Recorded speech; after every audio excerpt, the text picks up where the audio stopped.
Halo rekan-rekan 5 TV, berjumpa lagi dalam liputan 5 News dengan berita terhangat dan teraktual bersama saya, Adin Rani. Fitur siaran di berbagai media sosial terancam akan ditutup oleh pihak Kementerian Komunikasi dan Informatika jika tidak memenuhi perizinan sebagai lembaga penyiaran.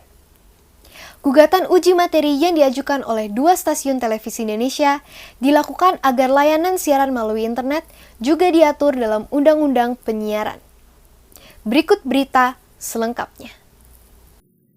2 stasiun televisi swasta menjadi pembahasan publik belakangan ini terkait gugatan uji materi ke Mahkamah Konstitusi terhadap Undang-Undang Nomor 32 Tahun 2002 tentang penyiaran. Dalam permohonan uji materinya ke MK, kedua perusahaan media tersebut meminta untuk setiap penyelenggara penyiaran yang menggunakan internet seperti Netflix hingga YouTube agar tetap tunduk dalam Undang-Undang Penyiaran. Gugatan ini diajukan karena menilai adanya perlakuan yang tidak setara antara lembaga penyiaran konvensional dengan penyelenggara layanan audiovisual berbasis internet di Indonesia. Hal tersebut dikarenakan sampai saat ini masih belum ada regulasi yang mengatur aktivitas streaming di media sosial.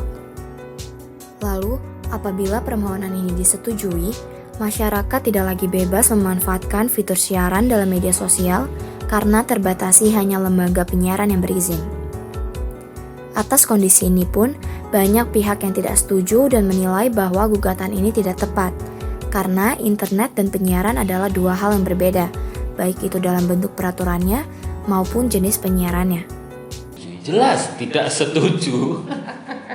Nggak perlu YouTube ataupun Netflix itu ada UU penyiaran, karena kalau ada UU penyiaran jelasnya tidak berguna lagi term and condition, terus habis itu rules-nya yang berlaku di YouTube ataupun di Netflix itu jelas tidak terpakai. Dan ini pun sebenarnya di YouTube pun sudah ada rules-nya untuk melakukan sebuah tayangan itu sudah ada rules-nya. Tinggal sekarang kreatornya yang mau tanggung jawab. Tinggal penontonnya yang mau tahu knowledge akan sebuah fungsi like or dislike-nya itu harus diketahui. Ya kalau itu sebuah tayangan yang tidak baik, ya langsung reportnya langsung rame-rame. Jelas video itu akan di take down sama YouTube. Itu aja. Ini lucu sih sebenarnya kalau ngelihat gugatannya sesuatu stasiun TV yang besar.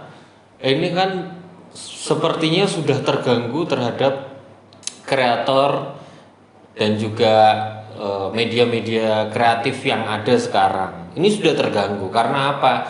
Kalau TV harus menambah tim ataupun orang kreatif dari kreator, jelas harganya jauh lebih selangit dan itu otomatis menambah ongkos produksi dari sebuah stasiun TV. Kalau ngelihat si stasiun TV yang gede banget ini, jelas melihat rate-nya yang sekarang ya memang masih tetap di atas, tapi melihat kalaupun tidak ada YouTube ataupun Netflix, mereka akan jauh lebih besar dan itu yang lebih diinginkan lagi.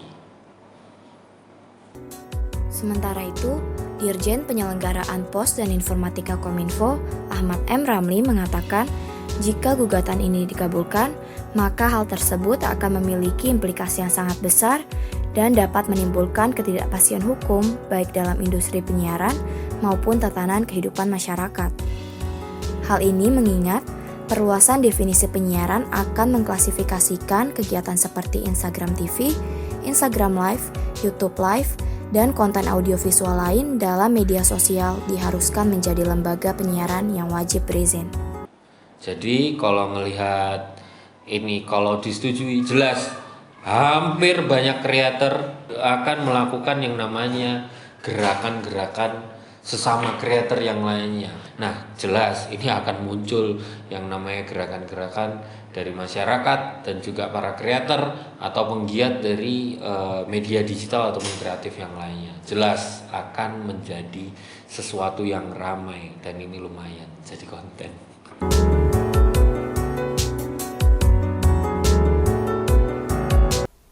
Baiklah rekan-rekan 5TV, sekian berita yang dapat saya sampaikan. Semoga berita kali ini dapat bermanfaat dan jangan lupa untuk tetap mematuhi protokol kesehatan yang ada. Saya Adinya Rani melaporkan untuk 5TV. 5TV, be kreatif.